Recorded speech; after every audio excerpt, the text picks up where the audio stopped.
vesvesesi hakkında bulay diyen. Eûzu billahi mineşşeytanirracim. فَوَسْوَسَ لَهُمَا الشَّيْطَانُ لِيُبْدِيَ لَهُمَا مَا أُرِيَ عَنْهُمَا مِنْ سَوْآتِهِمَا وقال ما نهاكما ربكما عن هذه الشجرة إلا أن تكونا ملكين أو تكونا من الخالدين. Yaşarın bulunan avretlerin kursetleri şeytan Adem bilen Havva'ya vesvese kıldı. Yani kıdırıptı. Hem Rabbiniz sizin ferişte bulunğunuzu dilemegen için yoki cennetde мәңгі қалуыңызды тілемеген үшін sizni şuşu ağaçtan kıydı dedi.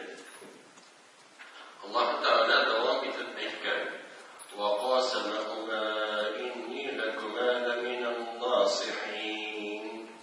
Hem iblis Adem bilen Havvaga "Min sizge barık yaxşılıkны öğreteyim" dip ant etdi. Anları Rabbimiz aytgan: فَدَلَّاهُمَا بِغُرُورٍ فَلَمَّا ذَاقَا الشَّجَرَةَ بَدَتْ لَهُمَا سَوْآتُهُمَا وَطَفِقَا يَخْصِفَانِ عَلَيْهِمَا مِنْ وَرَقِ الْجَنَّةِ وَنَادَاهُمَا رَبُّهُمَا أَلَمْ أَنْهَكُمَا عَنْ تِلْكُمَا الشَّجَرَةِ وَأَقُلْ لَكُمَا إِنَّ الشَّيْطَانَ لَكُمَا عَدُوٌّ مُّبِينٌ. Şunda iblis özünün aldağı bilen alarını cennetteki mertebelerden, derecelerinden düşürdü. Hem ağaçının jimişlerin aşağı açtı, gavretleri açıldı. Onlar cennet yaprakları bilen gavretlerin kaplıyı başladılar. Rabbileri alarını şimdiler dinleşti. Min sizne bu ağaçtan kıymadım beni. Hem şeytan sizin aşık düşmanınız, ondan saklanırız deyip etmedim beni. Onları kolay diyen: قَالَ رَبَّنَا ظَلَمْنَا أَنْفُسَنَا وَإِنْ لَمْ تَغْفِرْ لَنَا وَتَرْحَمْنَا لَنَكُونَنَّ مِنَ الْخَاسِرِينَ. Adem bilen Havva ettiler: Ey Rabbimiz, biz özümüzge zulümlük kıldık.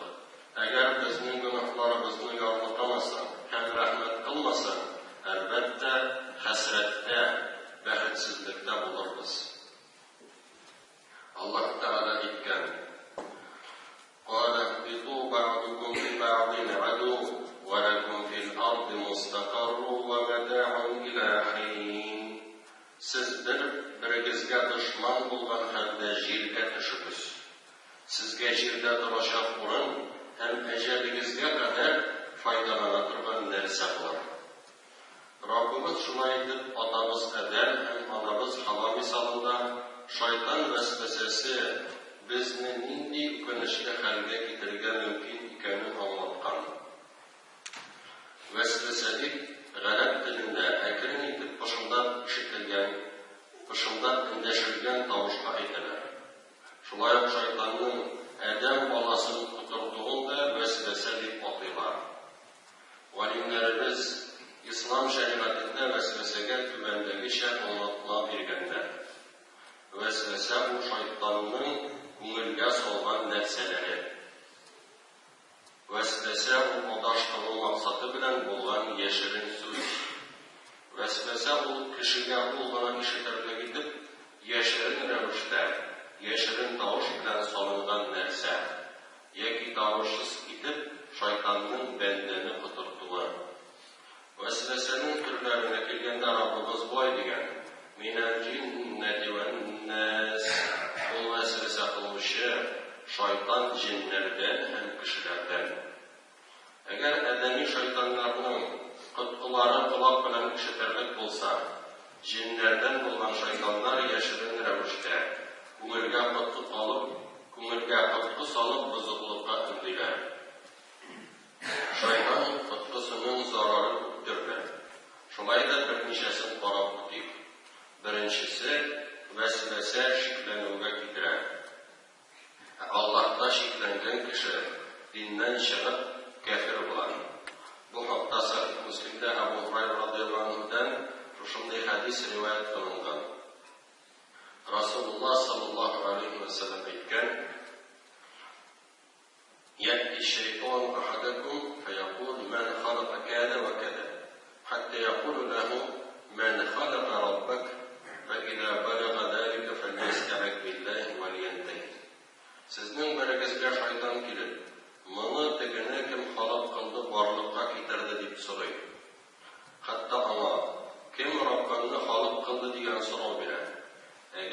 сезгә шайтанның мондый коткысы ирешсә, «Әгъуду биллаһи минәш-шәйтанир-раҗим» дип, Аллаһтан ярдәм сорагыз һәм ул фикерләрегезне туктатыгыз.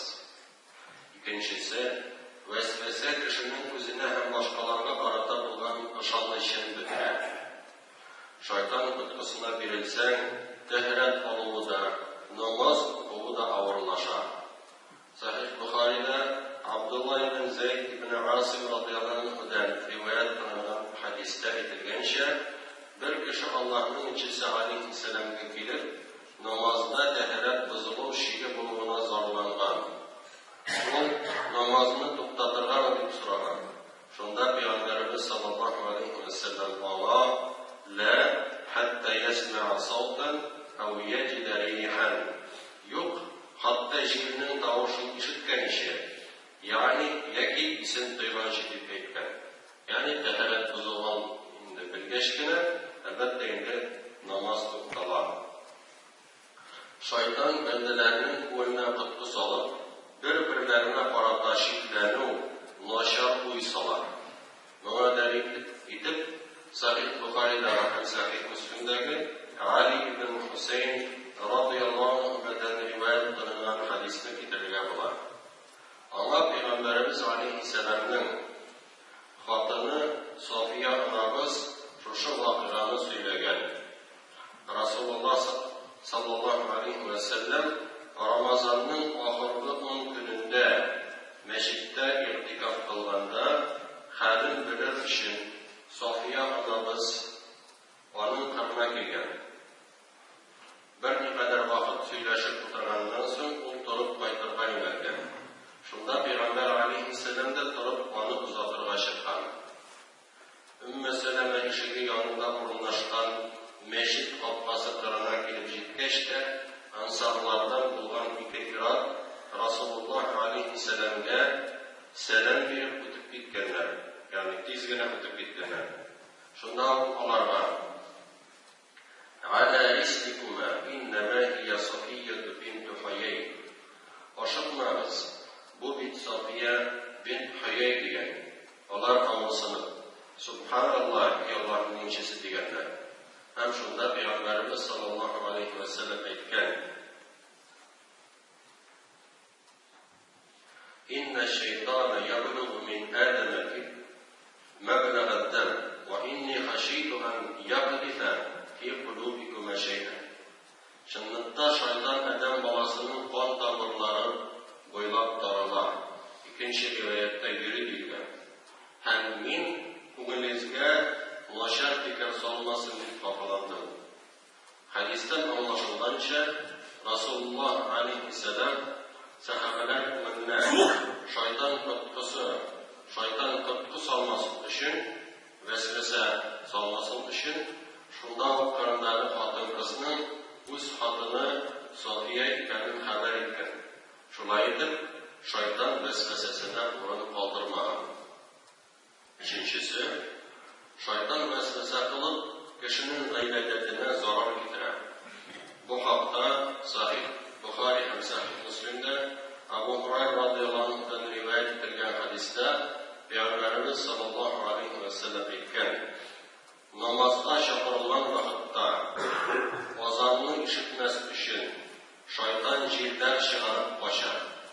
Азан тамамланса ул килә. Камәт әйтелгәндә ул янә кача. Камәт тамамлангач, кеше һәм аның нәфсесе арасында йөрер өчен килә һәм аңа намаз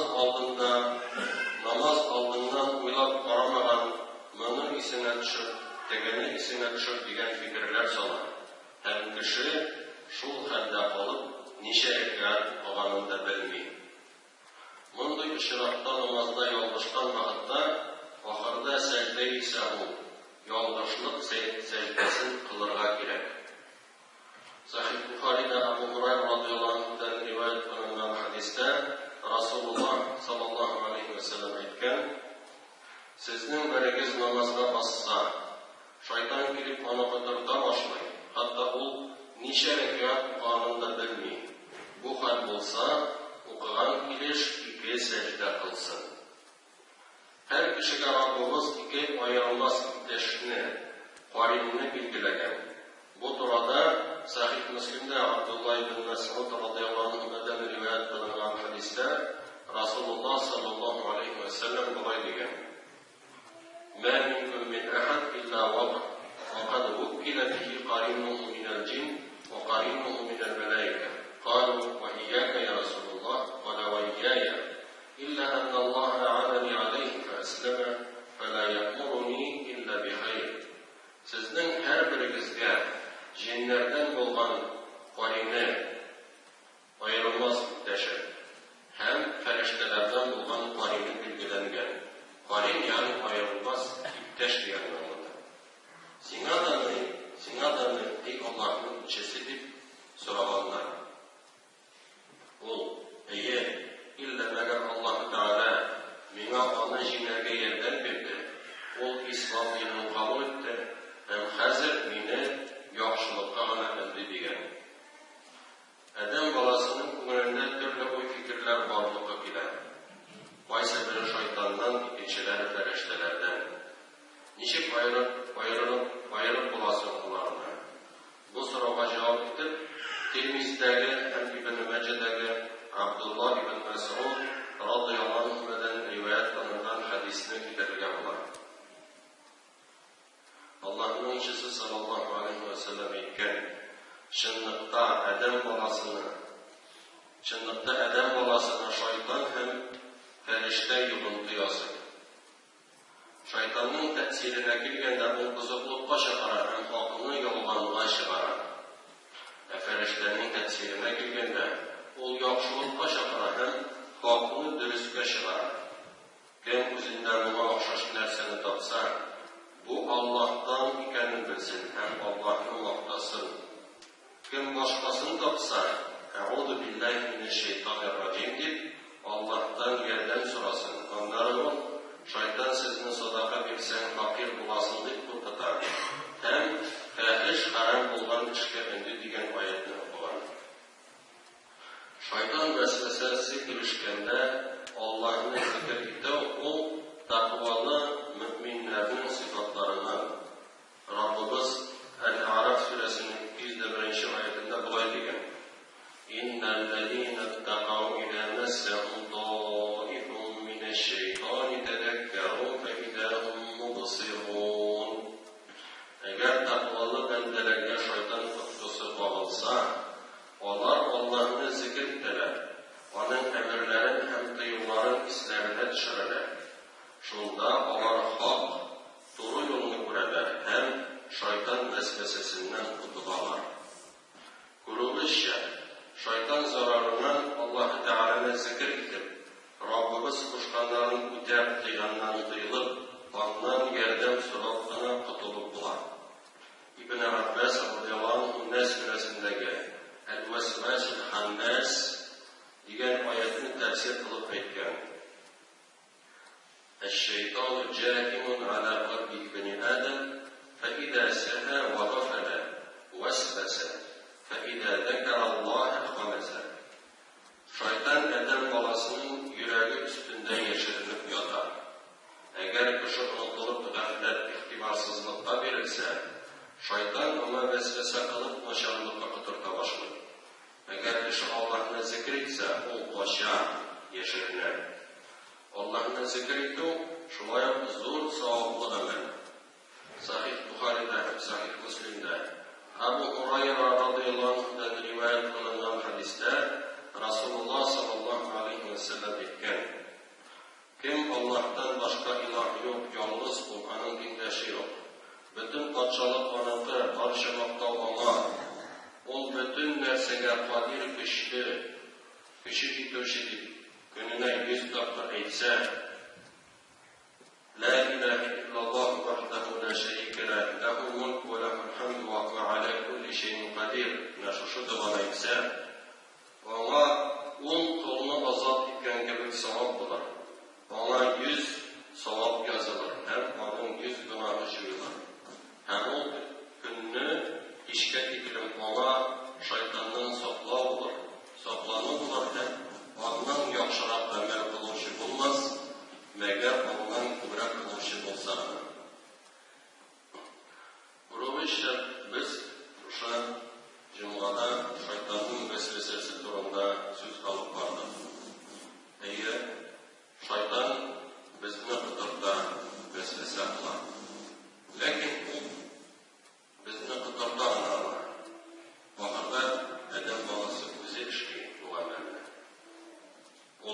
шайтан tutkusuna verilip günah olsa onun için bize cevap verecek Allah var.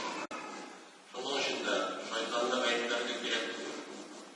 Biz bize de cevap vereceğiz. Eğer şeytan tutkusundan kurtuluyorlar bu. Allah'ın zikridir.